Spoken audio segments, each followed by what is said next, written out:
इस वीडियो को डाउनलोड करके आप लोग फटाफट से अपने चैनल पर भी अपलोड कर सकते हो, क्योंकि मुझे नहीं पता मेरे चैनल से ये वीडियो कब उड़ा दी जाए, क्योंकि इस वीडियो में मैं इस पाखंडी धीरेन्द्र शास्त्री के पर्चे का राज आप सभी को बताने वाला हूँ। ये जो पर्चा है हमने उनको कुछ भी नहीं बताया, उन्होंने सब कुछ खुद ही लिखा है। और मैं उन मासूम भक्तों से हाथ जोड़कर माफी मांगना चाहता हूँ जिनका भरोसा आज टूटने वाला है। आपकी उम्र हमें लग जाए। राधे राधे हरे कृष्णा, मेरा ब्रेन ट्यूमर ठीक कर दो। ठीक हो गया।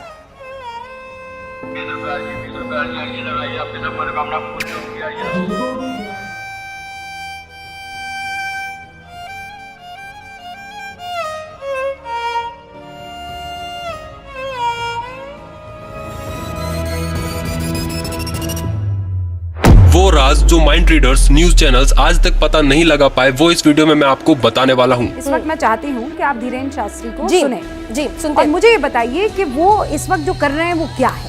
तो वीडियो में बस एंड तक बने रहना, सब कुछ प्रूफ के साथ बताऊंगा। तो आइए जानते हैं कि ना इनके पास कोई सिद्धि साधना है और लोग भी जेन्युइन आते हैं, तो फिर ये स्कैम होता कैसे है। वैसे तो इसके पीछे का रहस्य 2 लाइन में ही खत्म हो जाता है। अब लेकिन क्योंकि आपको पूरा कंसेप्ट नहीं पता, तो अब ये 2 लाइन समझाने में मुझे 4 लाइन ज्यादा बोलनी पड़ेगी, ताकि आपको अच्छे से समझ आ सके। तो वो 2 लाइन कुछ ये है। धीरेन्द्र शास्त्री आपके पर्चे में सिर्फ वही बातें लिखता है जो खुद आप उनके सामने बैठकर धाम पर बताते हो। अब इसका जो एक्सप्लेनेशन है उसे थोड़ा ध्यान से समझना, क्योंकि अगर आप इस मेन कंसेप्ट को नहीं समझ पाए तो ये राज आपके लिए जीवन भर एक राज ही रह जाएगा और इसके आगे आपको कुछ भी समझ नहीं आएगा। और समझ गए तो बिफोर टाइम पर्चे का रहस्य भी जान जाओगे। जिनको नहीं पता उनको बता दूं कि अक्सर दरबार में लोगों का भरोसा जीतने के लिए यह कुछ पर्चे पहले से बनाकर रख लेते हैं, और दरबार से किसी को भी उठाकर ले आओ, पर्चा उसी का ही निकलेगा।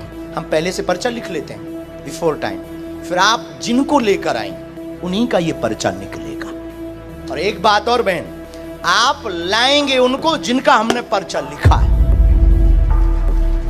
तो आइए समझते हैं। धाम पर रैंडमली जिसकी भी अर्जी लगती है वो भक्त मंच पर आता है। धीरेन्द्र शास्त्री उसका पर्चा लिखते हैं और तख्ती पलटकर पूछते हैं क्या प्रश्न लेकर आए हो। वो भक्त उन्हें सब कुछ बताता है और फिर धीरेन्द्र शास्त्री उसे पर्चा दिखाते हुए वही सब कुछ बोलते हैं जो उसने बताया होता है। लेकिन लेकिन लेकिन यहाँ पर है मेन ट्विस्ट। यहाँ पर चीज नोटिस करना, वो सिर्फ बोल कर बताते हैं, ना कि पढ़कर। शब्दों पर ध्यान देना। अभी तक जो वो बोल रहे हैं ऐसा कुछ भी पर्चे पर नहीं लिखा, और वो सिर्फ वही सब कुछ बोल रहे हैं जो सामने बैठे भक्त ने उन्हें बताया था। अब आप लोग सोच रहे होंगे कि अगर इन्होंने पर्चे पर कुछ लिखा ही नहीं तो उसने पढ़ा क्या। और सेकंड क्वेश्चन, जब पर्चा कैमरे में दिखाते हैं तो उसमें वो सब कुछ कैसे लिखा होता है। कंफ्यूज होने की बिल्कुल भी जरूरत नहीं है, अभी समझाता हूँ प्रूफ के साथ। जब भक्त मंच पर जाता है तो धीरेन्द्र शास्त्री उसके पहनावे या बॉडी लैंग्वेज को देखकर 2-3 लाइंस पर्चे पर लिख देते हैं, ताकि पर्चा पढ़ाते समय भक्त को कुछ लिखा हुआ दिखाया जा सके। और कुछ ऐसे सवाल ब्लैंक छोड़कर लिखे जाते हैं जिनके जवाब भक्त के बताने के बाद पूरे कर लिए जाते हैं।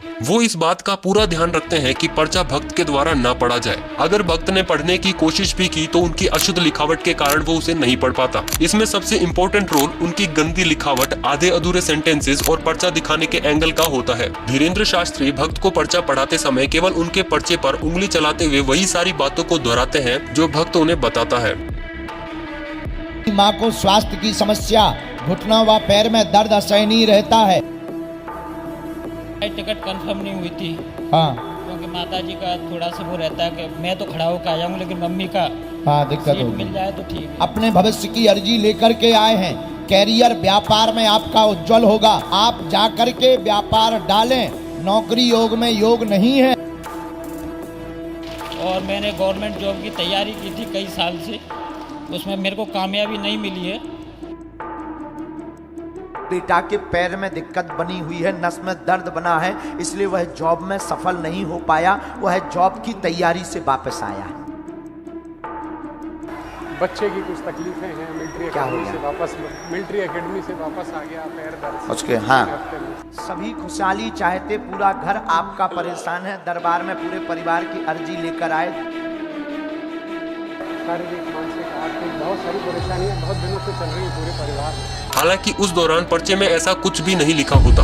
जैसे ही भक्त केवल सुनने मात्र से प्रसन्न हो जाता है, धीरेन्द्र शास्त्री समाधान या मंत्र लिखने का बोलकर तुरंत पेन उठाकर वो खाली स्थानों पर भक्तों द्वारा कही गई बातों को कम शब्दों में पर्चे पर उतार लेते हैं। यही कारण है कि धीरेन्द्र शास्त्री ने आज तक कभी भी भक्तों की समस्या बताने के तुरंत बाद या पर्चा एडिट करने से पहले पर्चा कैमरे पर नहीं दिखाया, और कहीं दिख जाए तो समझ लेना वो बंदा स्क्रिप्टेड है। और आप प्रूफ के लिए यूट्यूब पर मौजूद कोई भी वीडियो उठाकर देख लो, वो पर्चा पढ़ने के तुरंत बाद पेन उठाकर पर्चा एडिट करने में लग जाते हैं।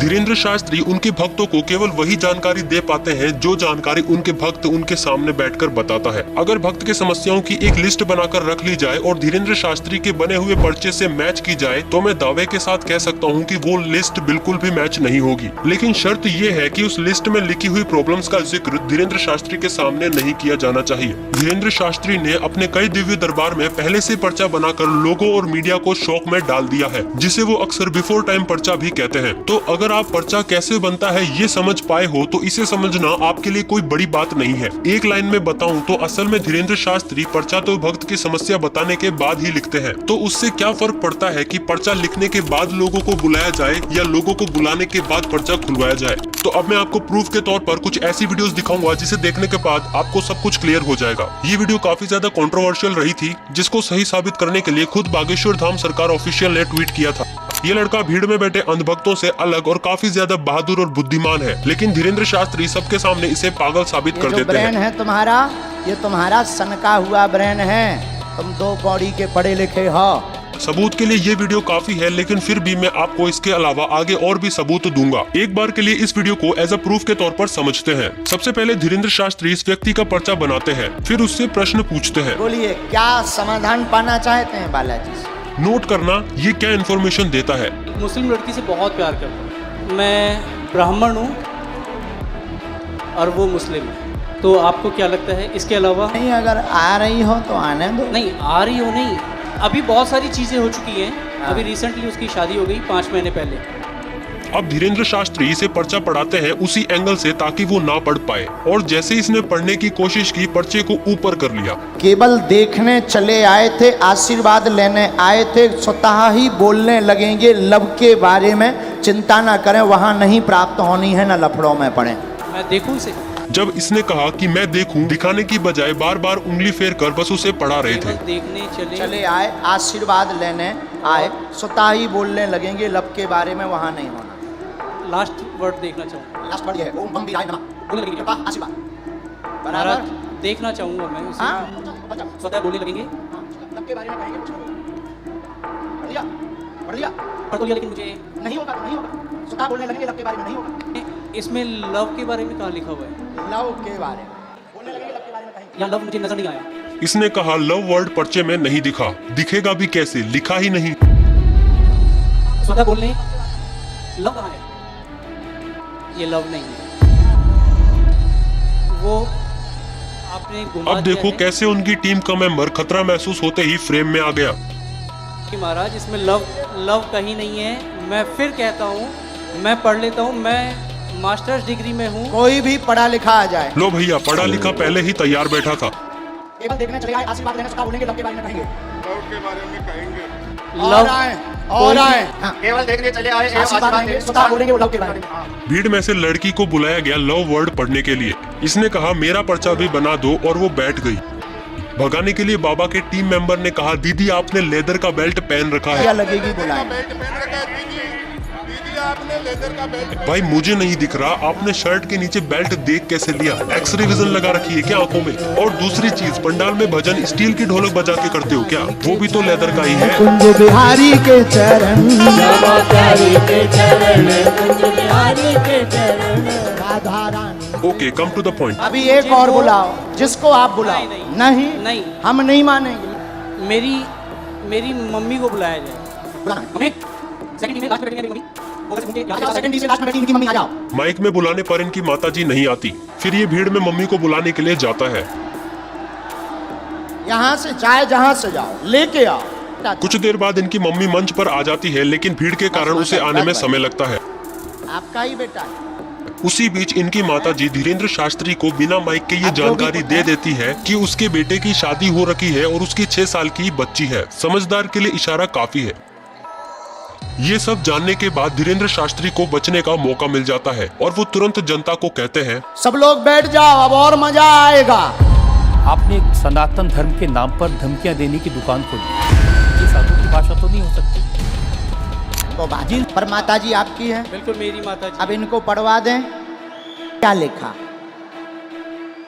माइक से। केवल देखने चले आए, आशीर्वाद लेंगे, स्वतः बोलने लगेंगे, लव के बारे में कृपा नहीं होगी। सबका लिखने का तरीका अलग होता है। धीरेन्द्र शास्त्री वही सारी बातें कॉन्फिडेंस से माइक पर बोलते हैं जो उनकी माताजी ने अभी अभी उनके सामने बैठकर बिना माइक के बताई थी। आप स्वयं शादीशुदा हैं, 6 साल की तुम्हारी बच्ची भी है, फिर भी तुम जो है उससे विवाह करना चाहते हो और उसके पीछे पड़े हो। पूरा घर तुम्हारे पीछे पागल और बर्बाद है दिन ना रात, और तुम्हारा दिमाग सनका हुआ है। और जनता को लगता है कि वो सारी बातें धीरेन्द्र शास्त्री ने सिद्धि से पता की है। अगर उन्हें ये बातें पहले से पता थी तो वीडियो की स्टार्टिंग में उन्होंने मुस्लिम लड़की के लिए ऐसा क्यों कहा? नहीं, अगर आ रही हो तो आने दो। नहीं आ रही हो नहीं। बट अब देखो मेन ट्विस्ट, जहाँ पर ये वो सारी बातें पर्चे पे लिखते हैं जो उनकी माताजी ने उन्हें बताई थी। मेरी शादी होगी क्या? उससे शादी नहीं होगी। मेरी उसको पहले ही मना हो चुकी है। हम दोनों ने पहले ही खत्म कर दिया है। और इसी के साथ लव वर्ड भी लिख देते हैं। और अब ये पर्चा कैमरे में दिखाने के लिए तैयार है। यही पर्चा लिखने के तुरंत बाद कैमरे पर क्यों नहीं दिखाया? और देख लो बॉर्डर के बाहर साफ बाद में लिखा हुआ दिख रहा है। अभी रुको, ऐसे मेरे पास बहुत सारे प्रूफ है जिसमें से 2 मेन प्रूफ और दिखाने हैं। अब सेकंड प्रूफ देखो। इस वीडियो का थोड़ा सा कॉन्टेक्स्ट मैं आपको समझा देता हूँ। अब ये लड़का पहले से लिस्ट बनाकर लाता है जो बातें इसे धीरेन्द्र शास्त्री से पूछनी है। इसका इंटेंशन बाबा को पकड़वाने का बिल्कुल भी नहीं था, बस ये भूल न जाए इसलिए ये सारी बातें पर्चे में लिख कर लाया था। जैसे ही धीरेन्द्र शास्त्री इससे पूछते हैं प्रश्न पूछो, ये कहता है बालाजी को सब पता है। बालाजी को सब पता है। प्रश्न पूछो। और जैसे ही बोलता है पर्चा लाया हूं, पर्चा लाया हूं। धीरेन्द्र शास्त्री के फेशियल एक्सप्रेशन देखो। आप लोगों को परेशान नहीं होना है, सब चलता रहेगा। ये लाइन भक्तों के लिए बिल्कुल भी नहीं थी, बल्कि उनकी टीम के लिए मैसेज था। प्रश्न पूछो। बालाजी को सब पता है, क्या चाहिए? नजदीक आओ। पहले तो तुम बिल्कुल घबराओ ना, श्वास बढ़िया से लो। हम पर्चा उठाते हैं अपना। हमने लिखा, बहुत हैरान है, अपने पास एक जेब में पर्चा डाल करके लाए हुए हैं। बड़ी चालाकी से इस लड़के की जेब से पर्चा निकलवाते हैं, पढ़ते हैं, फिर बताते हैं। माइक उठाओ पहले जी। अब वो निकालो, खोलो उसे, खोलो जी।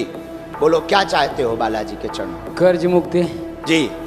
और पिताजी का स्वास्थ्य सही हो जी। जी।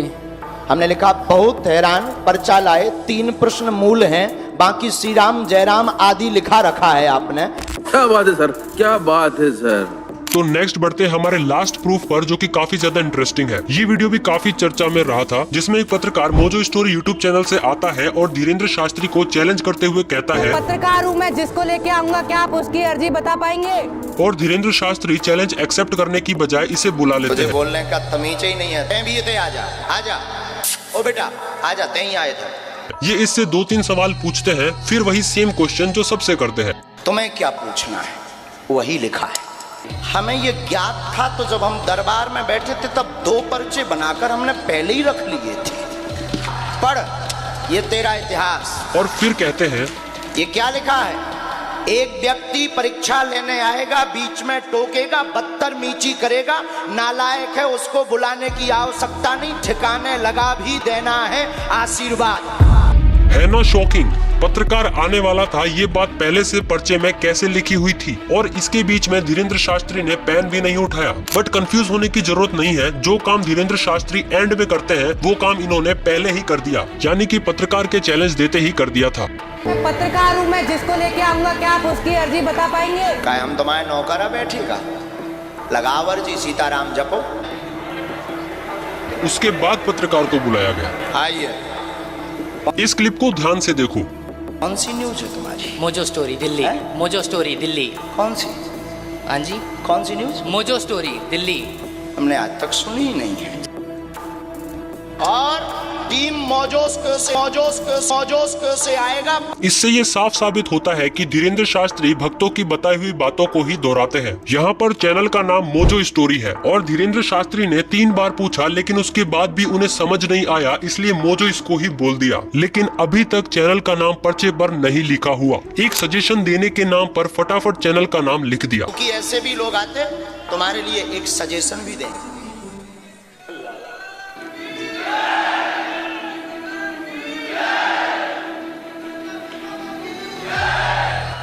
ये वो पर्चा है जो आप स्क्रीन पर देख सकते हैं। पर्चे में एक पेन का रंग दूसरे पेन के रंग से अलग है। ये लाइन उसने मेरे सामने लिखी। एक सलाह देना चाहता हूँ। सलाह में क्या लिखा कि आप एक अच्छे आदमी हो, न्यूज़ बढ़ाने के लिए यहाँ आए हो, और जनता के सामने ऐसे प्रिटेंड किया जैसे कोई सीक्रेट लिख दिया हो। टीवी पर दिखाओ ये पर्चा, नीचे वाली लाइन छिपा देना।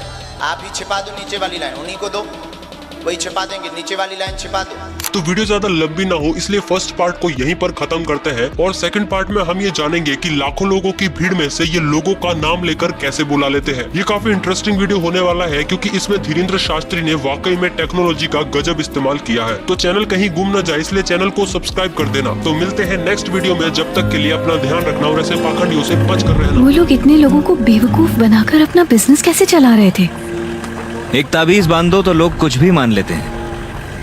हमें लगता है काली बिल्ली से किस्मत खराब होगी। सब चाहते हैं कि उनके साथ अच्छा हो। सबको डर होता है कि उनके साथ बुरा ना हो जाए। ये डर इंसान को कुछ भी मानने पर मजबूर कर देता है। झूठा जमेला 2 दिन की जिंदगी है, 2 दिन का मेला। 2 दिन की जिंदगी है, 2 दिन का मेला। क्या लेके आया जगत में, क्या लेके आया जगत में, क्या लेके जाएगा, क्या लेके जाएगा। 2 दिन की जिंदगी है, 2 दिन का